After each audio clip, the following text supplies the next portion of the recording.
আজকের রেসিপি নরম তুলতুলে দুধ পুলি পিঠা। শীতের এই সময়ে কিন্তু দুধ পুলি পিঠাটা আমাদের সকলেরই অনেক বেশি পছন্দ, আর পছন্দ হবেই না কেন। এই দুধ পুলি পিঠাতে কিন্তু ছোটবেলায় অনেকের অনেক স্মৃতি হয়ে থাকে।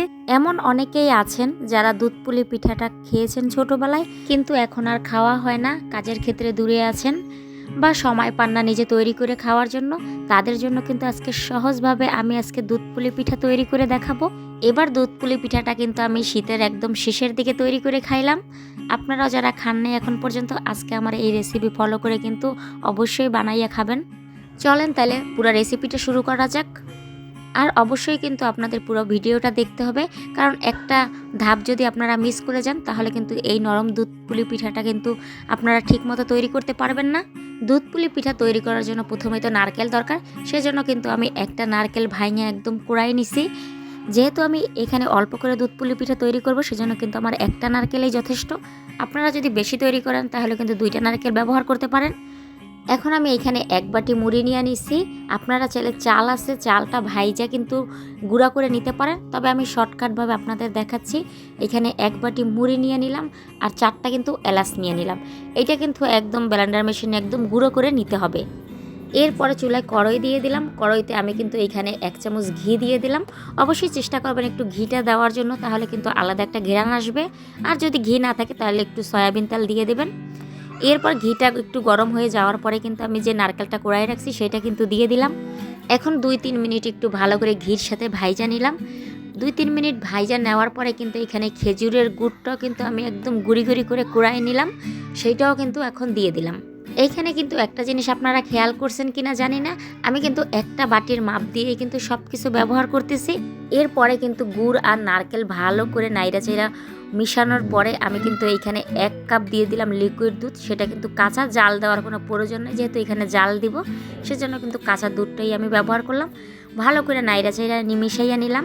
এরপরে কিন্তু যে মুড়ি আর এলাচটা আমি গুঁড়া করে রাখছি সেইটা দিয়ে দিলাম। এখন ভালো করে কিন্তু নাইড়া চাইড়া মিশাইয়া নিতে হইবে। ও সব শেষে কিন্তু সামান্য একটু লবণ দিয়ে দিতে হবে। লবণটা দিলে কিন্তু মিষ্টি জিনিসের স্বাদটা কিন্তু আরও বেশি আসে। অল্প একটু পরিমাণের কিন্তু লবণ দিয়ে দিলাম আমি। এরপর ভালো করে নাইড়া চাইড়া একদম শুকনো শুকনো করে নিলাম। দুধ পুলি পিঠার জন্য যে পুরটা দরকার আমাদের, সেটা কিন্তু আমার রেডি হয়ে গেছে। আমি কিন্তু দুধ পুলি পিঠার পুরটা এইভাবেই রেডি করি। আপনারা কিভাবে তৈরি করেন অবশ্যই কিন্তু জানাবেন, তবে আমি কিন্তু একদম সহজভাবে তৈরি করি। পুরটা রেডি করে রাখার পরে কিন্তু আমি চুলাইতে কড়াই দিয়ে দিলাম। আর যে বাটির মাপে আমি চালের গুঁড়া দেবো সেই বাটির কিন্তু আমি এখানে 4 বাটি পানি দিয়ে দিছি। পানির সাথে কিন্তু অল্প একটু লবণ দিয়ে দিলাম। তারপর পানিটা ফুটানোর পরে কিন্তু আমি এইখানে শুকনো যে চালের গুঁড়াটা সেইটা কিন্তু ব্যবহার করছি। আমি 1.5 বাটি কিন্তু চালের গুঁড়া নিছি, শুকনো চালের গুঁড়া। 1.5 বাটিতে আমার এখানে 4 বাটি কিন্তু পানি লাগছে। ভালো করে নাইড়ে চাইড়া আমি কিন্তু এইখানে আবার 5 মিনিটের জন্য চুলার আঁচটা একদম লোতে রেখে ঢাকিয়ে রাখছি। এতে করে কিন্তু চালের গুঁড়োটা ভালো করে একদম নরম তুলতুলে হয়ে যায়, তখন কিন্তু পিঠা তৈরি করতে খুব বেশি ভালো হয়। ফুটন্ত পানিতে চালের গুঁড়া আমি এভাবেই সেদ্ধ করে নিলাম। যেহেতু গরম থাকে সেজন্য কিন্তু স্টিলের একটা গ্লাসের সাহায্যে আমি ভালো করে কিন্তু ডোটা রেডি করে নিই। যত ডোটা ভালো করে রেডি করবেন পিঠা তৈরি করতে কিন্তু তত বেশি ভালো হইবে। এরপর ছোট ছোট কিন্তু প্যাড়া তৈরি করে নিলাম। এরপর একটা প্যাড়া কিন্তু আমি এখানে রুটির মতো বেইলা নিলাম। পুরা রুটিটা বেইলা নেওয়ার পরে কিন্তু আমি এখানে একটা মগ নিয়ে নিলাম প্লাস্টিকের। এইটা দিয়ে কিন্তু আমি পিঠার একটা সাইজ তৈরি করে নিলাম। যতটা সহজভাবে তৈরি করে দেখানো যায় ততটা সহজভাবে কিন্তু আপনাদের আমি দেখাচ্ছি, যাতে আপনাদের বানাতে খুব বেশি সহজ হয়। আমি বড় একটা রুটি বেইলা নিছি, এর থেকে কিন্তু আমার 5টা পিঠা তৈরি হয়ে গেল। এরপর কিন্তু মাঝখানে আমি পুরগুলো দিয়ে দিলাম, যে পুরটা আমি রেডি করে রাখছি। এখন কিন্তু খুব সহজভাবে আমি একটা আপনাদের দেখাচ্ছি।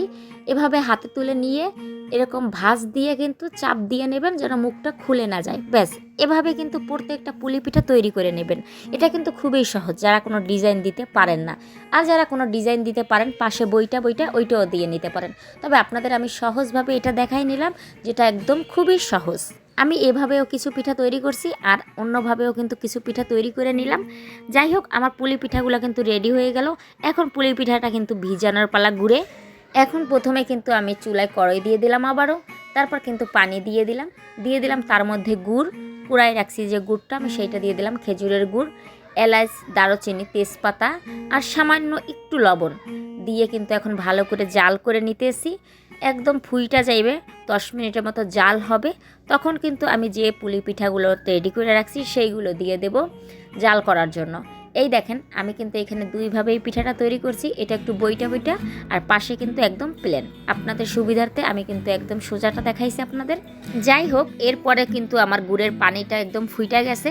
এরপর কিন্তু এক এক করে আমি দুধ পুলি পিঠাগুলো দিয়ে দিলাম। এরপর একটু জাল হওয়ার পরে কিন্তু আমি দিয়ে দেব এইখানে যে জাল করে রাখছি 1 কেজি দুধ, সেইটা। বেশিরভাগ মানুষ কিন্তু গুড় আর দুধ একসাথেই জাল দেন, তবে আমি সেটা করি না। গুড়টা আমি আগে জাল দিয়ে পিঠাটা একটু ফুটাই নেই, পিঠাটা ফুইটা যাওয়ার পরে কিন্তু আমি এইখানে যে জাল করা দুধটা সেইটা দিই, তাহলে কিন্তু দুধটা ফাইটা যাওয়ার বা ছানা হয়ে যাওয়ার কোনো রকমের চান্স থাকে না। আমি 10 মিনিট জাল করে কিন্তু নামাই নিলাম। আমার দুধ পুলি পিঠাটা কিন্তু রেডি। আজকের দুধ পুলি পিঠাটা কেমন লাগলো অবশ্যই জানাবেন।